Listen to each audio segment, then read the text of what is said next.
He was here asking for money, and he asked in a t-shirt. But when I did it, nobody defended me. I got 47 million impressions on my a Twitter post. It was still Twitter back then. I got, 75,000 hateful comments. Only got like 7,000 likes. I got death threats. The mainstream media, legacy media, there were dozens of articles written about me. How dare I say this?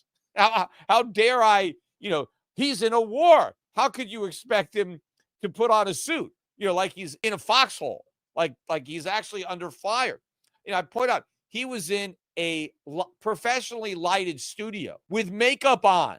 He had makeup, he had his face groomed, right? His hair, his beard, right? It's all staged. So he could have put on a suit, right? It wasn't like I was risking, thinking that he needed to risk being shot to get a suit, right? I mean, it was something that you could do. So I make this exact same observation and I get taken to the woodshed. Now somebody is able to make the exact same point and he's a hero. I know, I'm glad. I'm glad now that times have changed to that point where you can speak critically of Zelensky now, because he was like George Washington when I made that post. How he's like the founding father of this nation. He's fighting the revolution.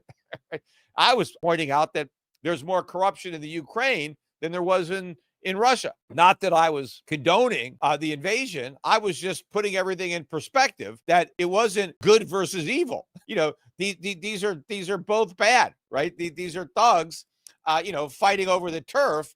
It wasn't the American Revolution, but that's how the left was trying to build up Zelensky. And I made a very, right on point. I still think he should have worn a suit 3 years ago, and he should have worn a suit last week. But it's a little bit of vindication for me. Even if nobody in the mainstream wants to vindicate me, no one wants to point this out. I mean, at least I know that, what I said was right. Anyway, also, I saw an interview with Donald Trump. I forget which, maybe it was a Fox News reporter. But Trump said he wants a balanced budget.